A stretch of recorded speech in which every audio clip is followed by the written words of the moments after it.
One, two, three. Good morning, Tucson, and welcome back to Hour 2 of the Creative City Show here on 1030 The Voice with me, your host, Zach Yenser, as Monday through Friday, 10 to 12, we share the stories and strategies of the people and ideas shaping Tucson's future. And along the way, we envision, we debate, we discuss the issues and themes critical towards getting us there. And thank you for joining us again. 790-2040, 520 is of course the area code. 790-2040 is your opportunity on our live line to chat with us and to talk about the issues that we are discussing. In Hour 1, we talked to Tony Penn, the CEO and president of the United Way of Tucson and Southern Arizona. You can catch that on the podcast. And then in this hour, in a couple minutes, we're going to close out the hour with TUSD board president Adelita Grijalva to talk about TUSD issues. And of course, we'll talk about the family life curriculum topic that has been driving the TUSD news this week. In fact, when Adelita and I scheduled this conversation, it was before Superintendent Trujillo decided to hold a press conference to address some of the conversation in the community and to speak to the family life curriculum. So originally, Adelita and I were just going to hop on right now and hop on the air and have a conversation here, but it looks like it'll be a few minutes from now, and then we'll close out the hour. So instead of ending early in the hour, we'll finish out the hour. So stay tuned. My conversation with Adelita Grijalva coming up soon, and of course we can take questions and thoughts that you have as a community about it. And as always on the show, we'll try to ask well-rounded questions that really get to the heart of things. But as I mentioned, and I'll stop here, but we're going to talk about family life curriculum because it's been in the news, of course. But I've got a lot of other TUSD-related questions and kind of some updates that I want to get from TUSD board president Adelita Grijalva. So we're going to have a wide-ranging discussion on those things, and I'm looking forward to it. So stay tuned. Probably in about the next 10 minutes, we will get going with that. And I just got confirmation from her right now, so we're going to be good to go in about 10 minutes. Really interesting. We and this is kind of a Friday wrap up kind of content, but I wanted to bring it up because I thought it was interesting. There's more sanctuary city conversation on the part of those running for city leadership here in Tucson. And I thought it was kind of interesting just from a journalistic standpoint that I was watching a Pima County Democratic Party debate last week, and there was seemingly widespread support for the idea behind the Sanctuary City Initiative, but that the initiative itself and how it was written or what it would do would be problematic. Yesterday, the 4 candidates for mayor, 3 Democrats and 1 independent, had a debate last evening, Wednesday, organized by the Rotary Club of Tucson. And I just thought it was worth noting, because we talked about it extensively on the show, that it seemed like there was a very different tone, that there was, whereas I might characterize last week as a pro-idea, not pro-initiative, it really seemed, from what I'm reading and seeing, that the tone of the debate around Sanctuary City last evening was opposition on both ends, and it's on paper, which is kind of interesting. So it's a little hard to figure out exactly where some of the leading candidates stand. I would say, and again, this is just a journalistic thing, I think Ed Ackerley has been the most consistent of what I've seen in terms of his stance on the sanctuary initiative. I've heard him speak on this a couple of times, and he's had a very consistent positions, both publicly and privately. Not privately with me, but privately in terms of when he does interviews for a podcast or for a radio show. It seems to have been the most consistent. So I saw a write up in the Star on that today. I'm sure the Sentinel.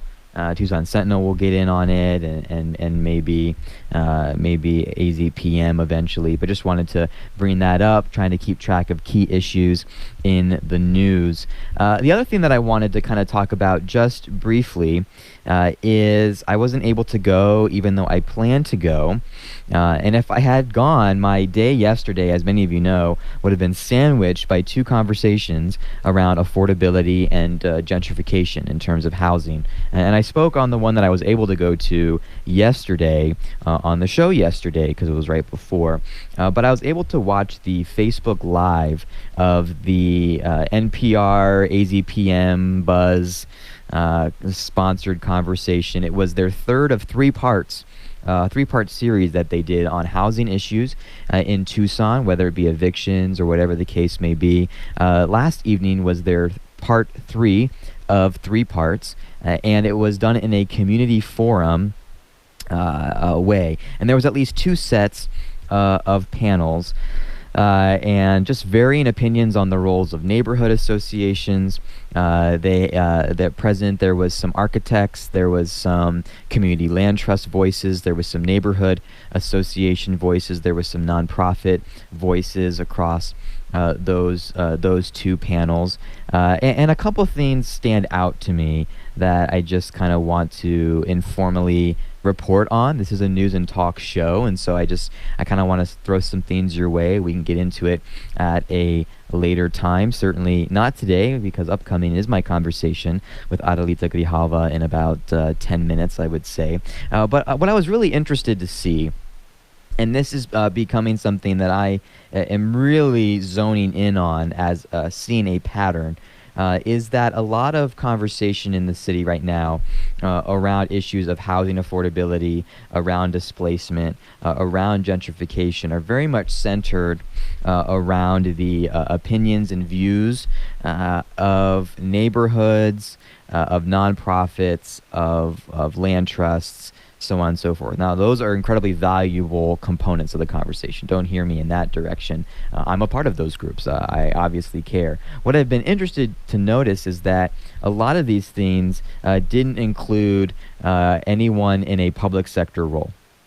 That really the kind of the thought work, the white papering, the policy development often seems to be happening in silos. The development and land community are having their own conversation about this. The public sector is starting to collaborate with land and development and starting to collaborate a little bit with neighborhoods and city groups. But the conversations really happen in silos. And so it's interesting to me, if I was going to put that forum together, and of course Chris Conover is an amazing moderator. When I'm asked to moderate things, I like to not copy, but I like to kind of watch his style and learn from how he does things, and he's the interviewing voice on the Buzz. So respect to Chris Conover.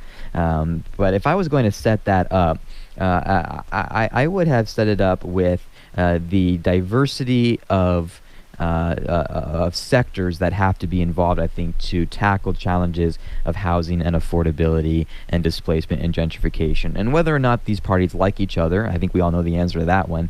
It doesn't take away from the fact that I think if you are just having a conversation that doesn't include development voices, that doesn't include city voices, that doesn't include public sector voices, you may have a really healthy conversation, but that's kind of where the conversation ends. This is growing to be both my big opinion and my big sticking point is that yesterday at this event, you only heard from one side.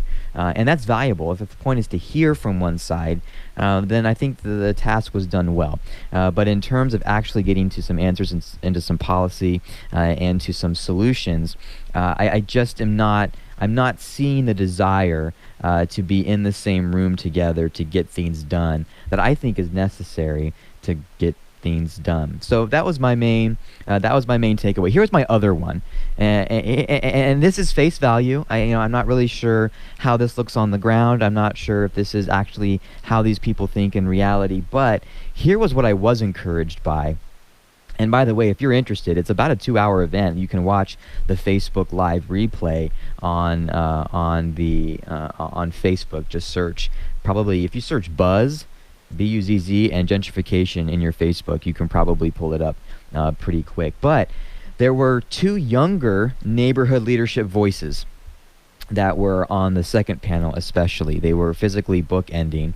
And I was really encouraged to hear those younger, sub 40 neighborhood leadership voices. I was encouraged to hear that they had a very proactive and collaborative approach to the issue. In other words, they were basically saying that, look, we're going to have to deal at some point with both public sector and private sector in our neighborhoods. Why don't we seek to proactively have community development conversations together and figure out if we can develop things and come up with projects and plans that are inclusive of neighborhoods, public sector, private sector from the beginning, rather than always reacting to the situation and having these reactive conversations. And so I'm sensing, as I think we do in many different areas, that younger voices have a more collaborative, more community development perspective on some of the issues that we're facing in Tucson,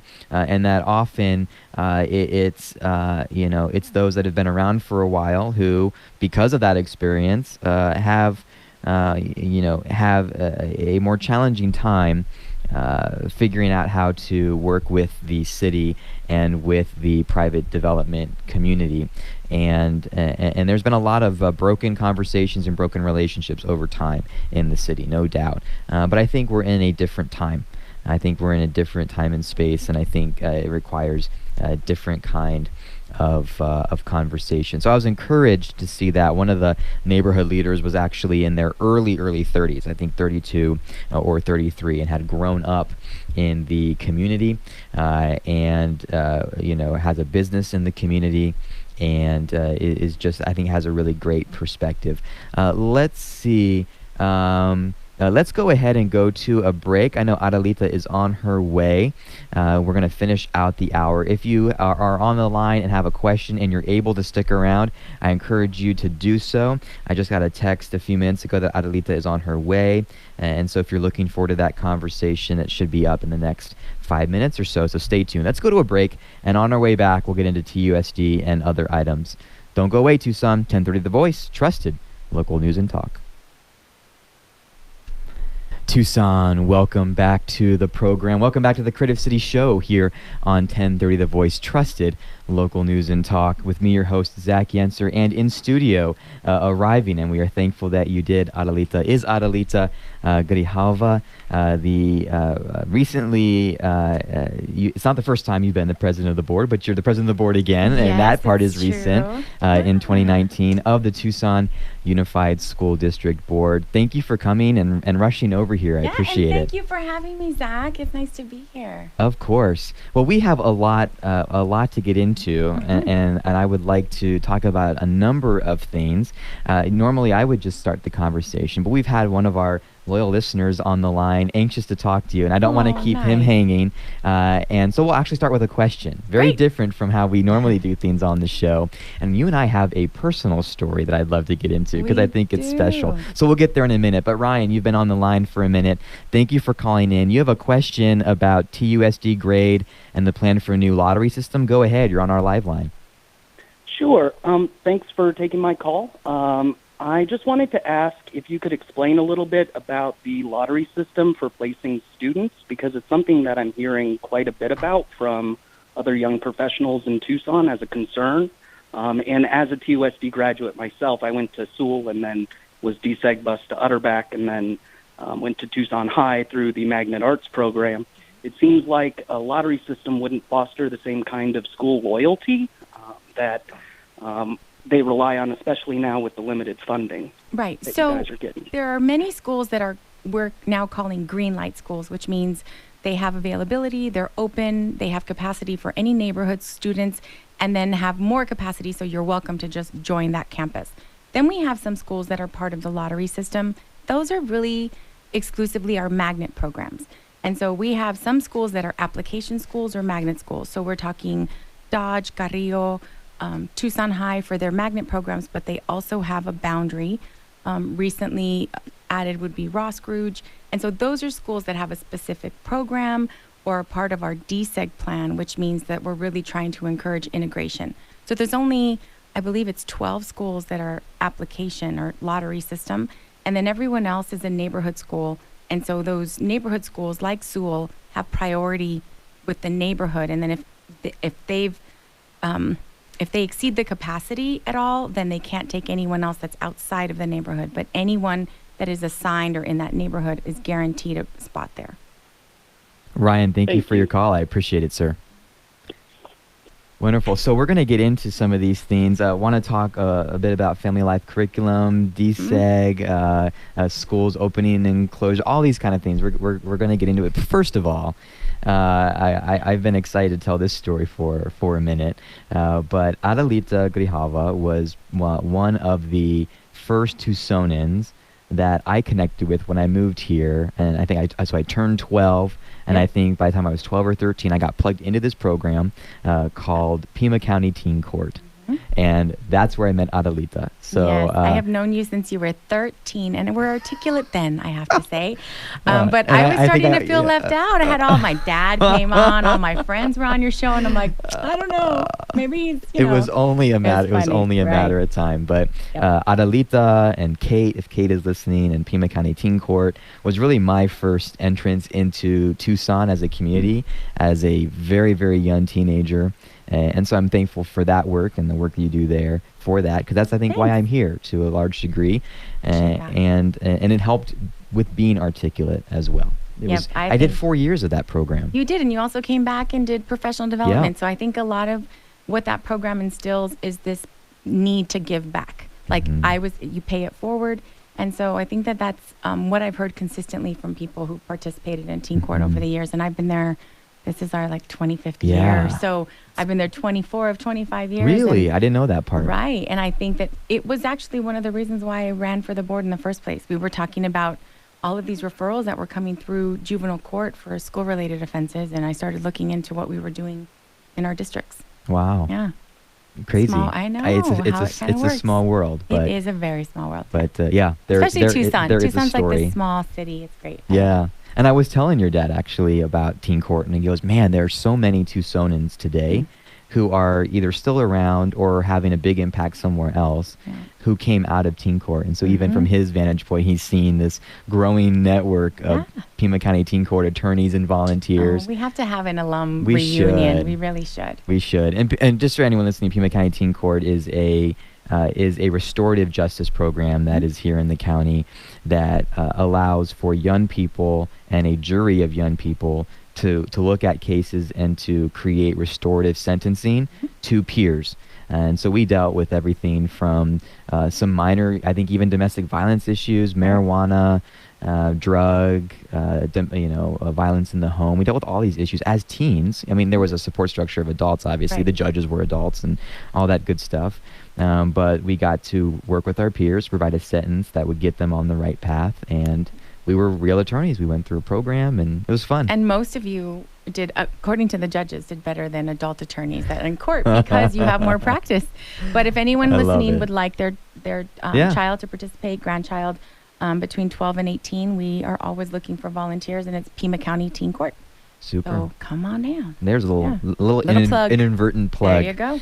So when we first started trying to schedule this interview, we wanted to do it at 11. Right. And then you came straight from a press conference around the family life curriculum. Correct. And that's a big piece of news this week. Just I think we need to do justice and talk about that for a few minutes. But there's so many other things we're gonna talk about. What have, in your view, what is the discussion on both sides around family life curriculum? What are the pros? What are the concerns? Yeah. What led to a conference in the first place? I think that one of the biggest issues is there's a lot of inaccurate information kind of floating around. A couple news stories that weren't entirely accurate as far as what actually happened at the board meeting. But quite frankly, all of our neighboring districts have some sort of curriculum involving family life that discusses bullying, knowing your own personal worth, making personal boundaries, creating personal boundaries. And there is always a discussion about what is going on in the body and making sure that young people understand medically accurate information. So every other district has gone through this process, and we're the kind of the last ones. And of course, we're TUSD in the middle, and so we have people that came to call to the audience that most of them were part of a church, from when I was talking to some people.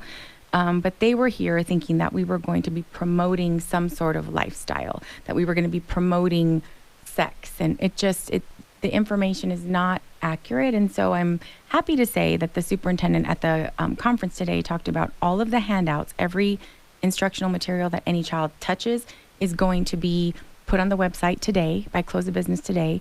And then by August 1st, the entire curriculum in its entirety, including all of the handouts, is going to be available for public review. So we are trying to be as transparent as possible.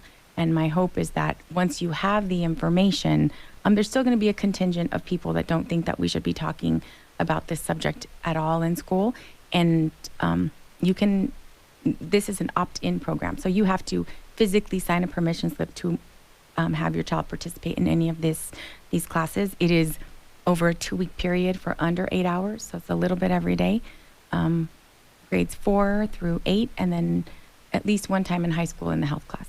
So it's not, we heard a lot of words thrown out about indoctrination and, that we're encouraging students to, pick X lifestyle, and that's really not accurate. The goal is really to ensure that every child feels worthy and included, and can have some questions answered if they have them. And if a parent doesn't want us to discuss any of this information with their child, including things about bullying, I mean, it does cover a lot of information. If they don't want us to cover that in school, then they don't have to sign the permission slip. And there'll be other alternative kind of health-related projects that their child can participate in. There'll be no stigma whether they want to participate or not. Adelita Grijalva, president of the Tucson Unified School District Board, is with us in studio. There was a 60-day public review option on the table as well, and there was it seems like, just from what I was hearing, and please clarify, a kind of a decision between what was chosen as the review period, August 1st, August 13th, and a 60-day public review. Can you let us know why the 60-day So we wasn't? actually we are putting out the curriculum for review, which is not something that we have to do. We have to put out for review per our policy any instructional materials for 60 days, which will happen. But what we wanted to do is make sure that as soon as we could get the information out, the scope and sequence, the kind of what are the standards that we're going to be meeting with this curriculum. That information is not normally put out, but we're putting it out. There will also be a 60-day review. The curriculum will still be available. We just want to make sure that people have it in time for the board meeting. And then on the 13th, what we're going to be doing is we're going to be voting to move forward with the curriculum that's been posted, but we can't vote on any of the lessons until the 60-day review process is passed. And so it's basically just a vote to move forward if the board chooses to do that. And we're also going to schedule 2 public hearings, which is also per the state law. And so we're still in the middle of this process. It's not, no one has made any definitive decisions, but I am and have been in favor for the last 5 years that this committee's been meeting to, get a product out to the community. And TUSD hasn't had anything like this before, or any kind of a required health class, or how does this fit into? Yeah, no, we've had it. We've had it. And this kind of, protest, if you will, happened in 2006 when we approved an updated version. But basically, this same curriculum has been around since 1996. So think about 1996 and where we are now. Some of the terminology is completely outdated. For example, put this tape in the VCR. People will carry pagers. You're like, most students have no idea what that looks like. So a lot of it is really updating terminology. And I think that when people have access to all the information, if you have a concern, let's go from that point of an informed decision as opposed to kind of rumors and things that have been said that are not accurate. So once I think that people have all the information, then I think we can have a real meaningful discussion about pros and cons. So that's where you came from. That's where I came from. And Yeah. and so wanted to cover that a Right. little bit. You mentioned the grade range of 4 through 8, I believe, And then high school. in high school. Mhm. I was in a presentation recently. Superintendent Trujillo came and shared about some of the conversation around those middle school grades and some vision for that.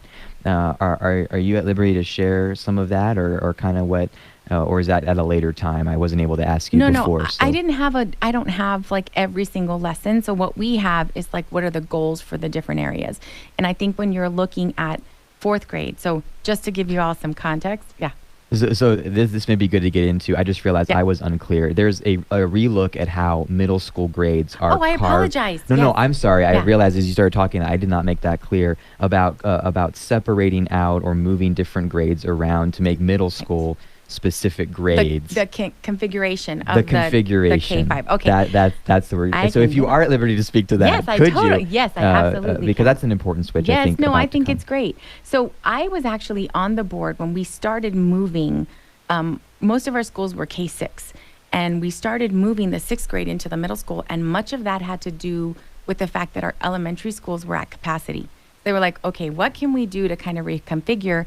And sixth graders were moved to the middle school. So we used to have junior highs, and then they moved to middle.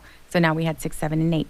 And there were some schools that really had the capacity and the space and wanted to start adding grades back in.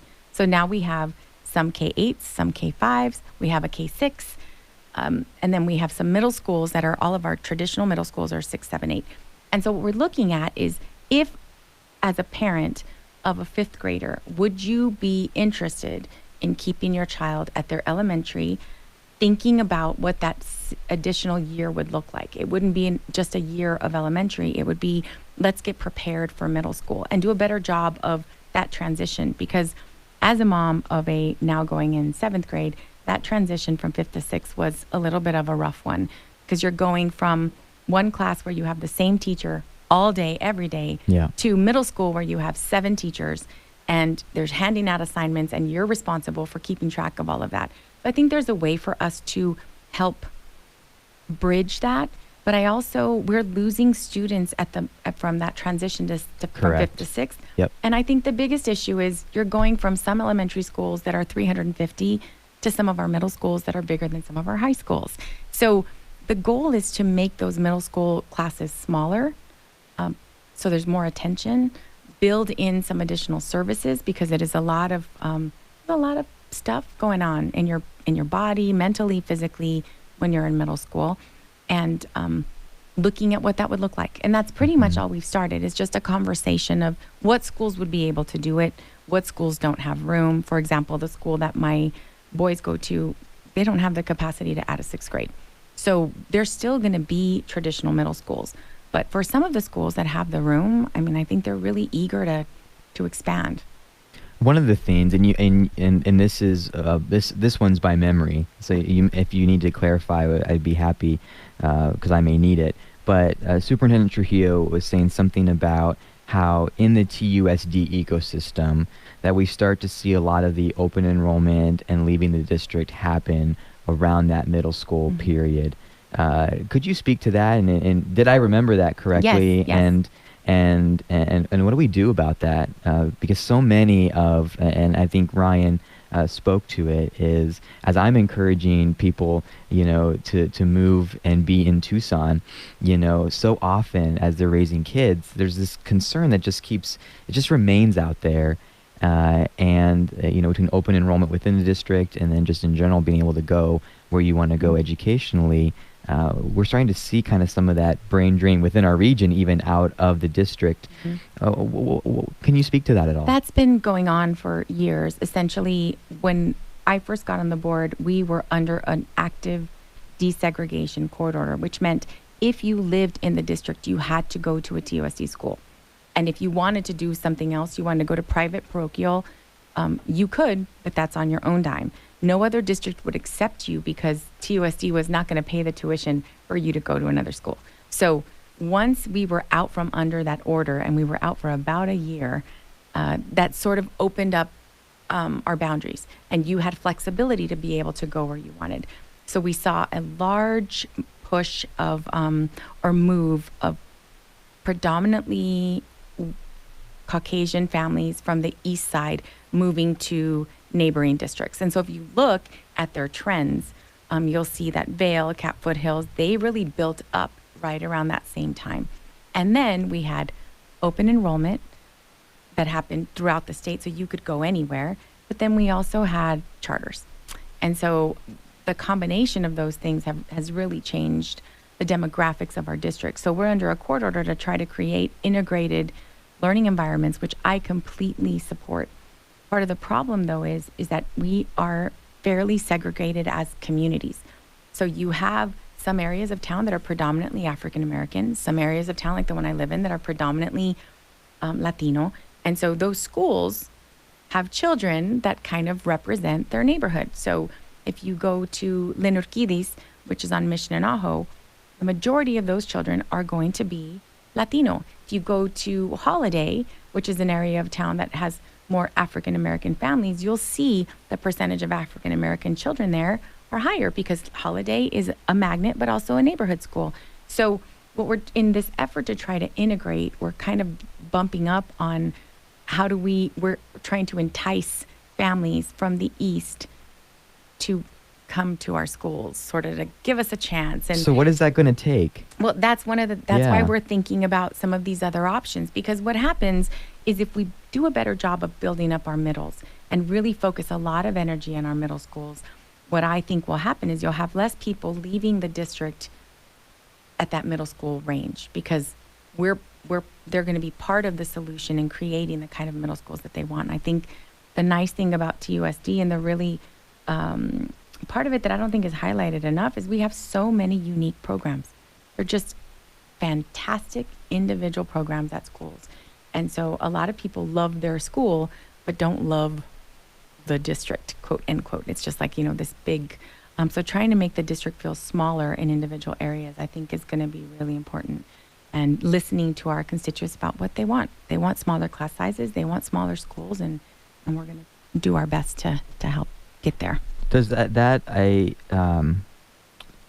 heard, some say, it seems with changing demographics and changing patterns that maybe we need to look at school closures. We need to look at shifting people around. What I just heard you say would seem like it was more about actually making class sizes smaller and having either more schools or schools like the one in my neighborhood reopened. Am I catching that right? Exactly. Or? And there are some schools that we have that we're hoping that will be the case, because we have schools like Jefferson Park that is currently being leased right now, but I would love to reopen. We have schools like Menlo Park that is currently being used by a charter program that specifically serves children with autism. But it's a beautiful neighborhood school. One of the other things that's happened, though, is that you have these neighborhoods that were busting with students 30 years ago. And those students grew up and moved out of the neighborhood. Their parents stay in the neighborhood. And there's no influx of kids coming in. Yep. People love their neighborhoods and they're staying there. And they retire there and they live there. So, there's not a lot of sales happening in those areas. And that is changing the demographics. We also have less children that are school aged in Tucson than we had before. I mean, it's a national trend. It's not just here in Arizona. But I think that we have to build up. I've been through 2 school closure hearings, and the process of doing that is painful. But it also didn't help us financially. We lost more students during those times. If you look at our statistics, during the times where we closed schools, we had huge drops in enrollment because people were like, well, that was going to be my middle school. I have my other 2 kids in elementary. I'm just moving them all to another district or another system. And so I also think that part of working together with the state is ensuring that the charter systems, if they're and private and parochial, if they're using public money, that they have to be transparent about their budgets. TUSD has to follow many procurement regulations, many rules and laws that other systems don't have to. And I just don't think that that's equitable either. So if we want to compare apples to apples, I think that that's what we need to do. Adelita Grijalva, newly in place, not for the Yeah. first time, but newly in place, president of the Tucson Unified School District Board. When we come back from the break, I'm curious, as you step back into that leadership role, you've got personalities on the board. What's on your mind about that? I wanted to ask you about some test scores and kind of the plan on those, maybe a little bit of DSEG as well. Sure. I promised our listeners we were going to cover a wide range of topics as much as makes sense, so I appreciate your willingness to get into some of those things. Adelita Grijalva, the president of the TUSD School Board. Much more to come, Tucson, when we come back from the break here on 1030 The Voice, trusted local news and talk. Tucson, welcome back to our last segment of our last hour of our Thursday edition of the Creative City Show here on 1030 The Voice with me, your host, Zach Yenser. And we are talking many things TUSD with Adelita Grijalva, the president of the TUSD School Board. I'm going to move some of my questions around because of the time that we have, but school starts in 8 days. 8 days. It's a countdown. It's crazy. I'm We had to excited. talk about some of the things in the news, right? I'd had callers say, Absolutely. come on, man. You Yep. got to talk about this stuff. But school starts, applause. It's School starts exciting. in 8 days. So let me ask kind of a present and future focused question Sure. to kind of reflect on the fact that school is starting in 8 days.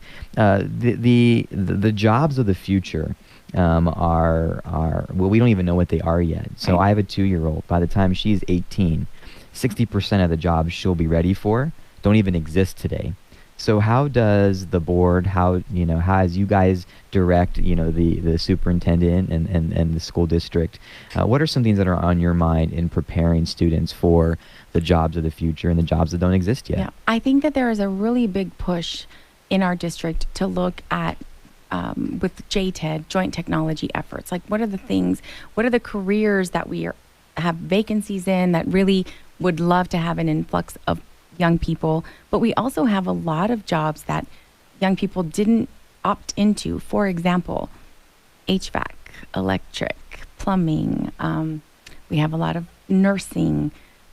And we also have avionics. There's a broad range of services and programs that are being offered, computer engineering and technology. And so those things I think are being taught by professionals in the fields, but are also helping to encourage the district to move in these directions. We're working with businesses like Raytheon and Caterpillar. Like, what are your needs right now? And they're letting us know that the kind of people that they need to fill entry-level positions, these are the kind of skill sets that they need. So we're working with them, but also ensuring that our students are ready for whatever other higher levels of education that they're going to move into. So we have a lot of wonderful people that are working on curriculum and ensuring that it stays relevant, and we'll continue to do that. It's an evolution. It has to stay that way. It can't stay stagnant. You actually answered a question that I was hoping I would get to ask, and I wasn't sure, so thank you for that. And that is, are you happy with that pipeline, if you will, and that collaboration with UA, PCC, JTED? Are you happy with what you're seeing of TUSD students moving on to some of those local schools? And if you're 80% of the way there, what would make you happier, right? Where do you want to see it go? So I think that encouraging more dual credit classes with Pima Community College and the U of A is going to be really important, because it allows our students to take a class that gets high school credit and also college or university credit. And when we do that, we really empower young people that some of them will be able to graduate from high school with 2 years of their undergrad done. That's amazing. And it also saves money, gets people ready for whatever other career they want to get into. But I do think that we have to continue to do that, because we have some of our teachers that are also certified to teach at the university. And so that collaboration with them working with the departments at the U of A and bringing that information back is going to be really crucial. Another one of the fun things that I get to do, I think, on this program is to convey what I hear out in the community and get whoever my guest is thoughts on whether it's true, partially true, some way true, get your view on it. And what I've heard is, and I haven't had a chance to look at the data myself, but looking at the data, I hear a concern out there that test scores are lower in the district than other districts, but graduation rates are higher than other districts. They're seeing District ABC is higher test scores but lower graduation rates, and in TUSD it's lower test scores but higher graduation rates. Is that a perception that you would agree with, or and if you do, what are some of the things that you're working on to mitigate or change that? I think it's important to put everything in context. So when we have students that are coming into our schools in third grade that are recent refugees that have no traditional education, are not fluent in their own language, let alone in English, and we're teaching all of these new skill sets in a new environment, to see that student from the time that they start in 1 year move 3 grade levels, that's huge gains. But when you look at the test score and you're not looking at it in context, you're like, oh my gosh, this child is barely literate. You're like, we moved from like kinder to third. I mean, they're huge gains, but you don't see it unless we put it in context. So I think some of that is problematic. The other is that we have a really transient population, unfortunately. And so some of our families move to locations where housing becomes available. So they move 2 or 3 times in a school year. That's never good for a child. And we also have some dual language classes, which means that they are learning Spanish 90% of the time, 80% of the time, depending on what grade they're in. And so their scores in third grade, they are at 70% English, 30%, or 70% Spanish, 30% English. But by the time they finish 5th grade, look at their scores compared to everybody else. So I think that it's important for us to look at that stuff. And that's one of the drawbacks I feel in some of the no child left untested kind of mantra, because you're looking, you're assuming that every child is starting from the same point. And that's not the case in our schools. We've had some students that come in that that English is not their first language, but they also have parents that, don't have the background in education to understand the importance of literacy, the importance of some of these other things. So they've spent a lot of time with family, which is not a negative, but it's just they're not as well prepared maybe as some students that are maybe attending school in other parts of town. You're answering questions in a succinct way, so I get to ask more. Right? I try because I'm looking at the time and I'm like, okay. Yeah. Adelita has a screen as I have a screen. We got about 5 minutes left. Yeah. And it sounds like the DSEG case, we might be out of under it in about 12 months. Okay, or can you, if I'm stating that wrong, can you clarify? How do you feel about that? Yeah, I never hold my breath on that, because this is a 40-year case. In the time that I've been on the board 16 years. We did have a year where we were out from under the order and then taken back to court and brought back under. So there are a lot of factors that go into coming out from under that order and becoming unitary. The biggest goal is that we are to remove the vestiges of a dual school system. And so as long as we provide access, quality educational options for all of our students, I think that we've made some big strides there. But one of the problems is that once we get to a certain point, the finish line moves. Some other requirement is part of the mix. We at one time we were supposed to be moving teachers, not based on the choice of the school that they wanted to attend, but based on their ethnicity and race, to integrate our teaching staff. We have a teacher shortage, and so I don't think that people appreciate that. In Arizona, we have a huge teacher shortage, and I'm not going to go to a highly qualified teacher who's been teaching in the same school for 15 years and say, you're a really good teacher, so I'm going to pluck you out of this school and move you to a school where these students are not performing as well, so you can do a better job there. I think that there is not a lot of understanding on the uniqueness and why not only teachers, but students and family and staff pick certain schools. There are some schools that are amazing out there, and I visited all of them. But there are only certain schools that I think my child would really, flourish in.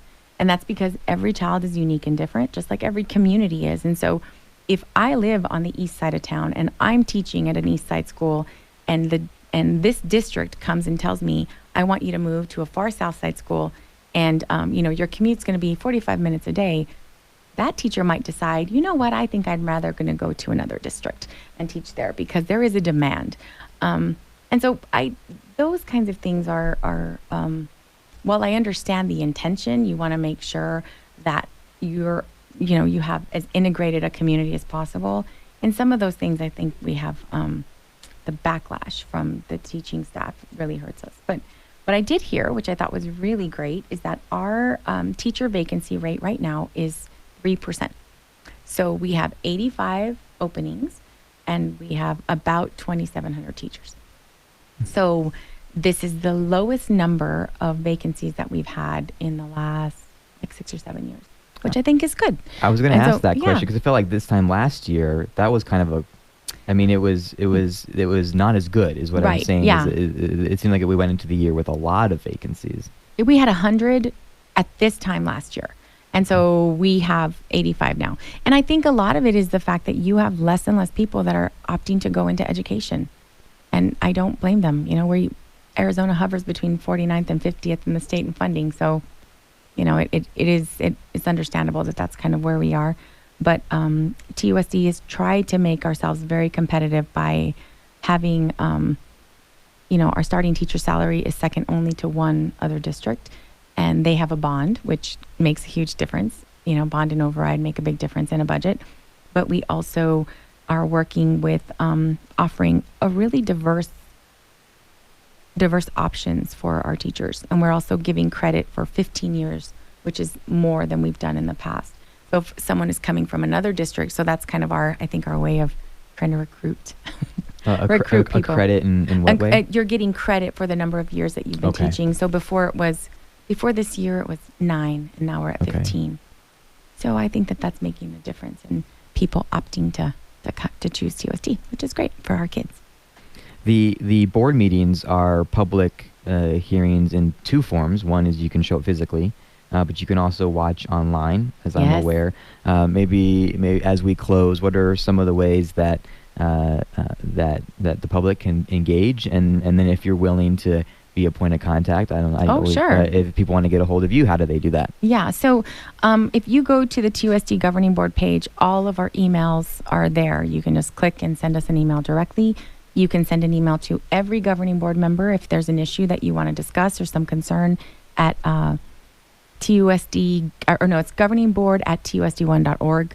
All of the TUSD emails are .org. My personal email is Adelita Grijalva at Gmail. All of us have our own email accounts too. So some of us have a TUSD one as well as the other. I think at least 4 of us are pretty active on social media. So you can send us emails through Facebook or Instagram. But I think that it's really important for us to hear from you. Many of the changes that we've made, including looking at this family life curriculum, were started with a group of students that came down and said, let me tell you what it is that I just learned in my class last week. You guys need to update this curriculum. From students that were graduating from high school and weren't able to wear their regalia. That changed. So we're making changes based on what we're hearing from our community, and that is something that is always evolving. We can't stay stagnant, and so I do encourage you, if you have an issue or concern, please reach out, where we really want to make sure to connect you with the right people. Adelita Grijalva, president of the TUSD School Board, thank you for your time. When we ask young professionals what's going to keep you in Tucson, the top item has been education. So it's so crucial that we get it right. Thank you for being on the show. We finally made it happen. I know, I'm excited. And more to come. I'd love to have you back on if you'd be willing to talk about TUSD. Yep, thank you. Thank you so much. Thank you. And that does it for us here on the show, but it is not the end of live local talk. Next up on the Bill Buckmaster Show, Jim Cantrell, CEO and co-founder of Vector Launch, comes in, and so much more. Stay tuned. This has been the Creative City Show. I've been your host, Zach Yenser. We'll wrap up tomorrow, Friday, here on the show. See you then.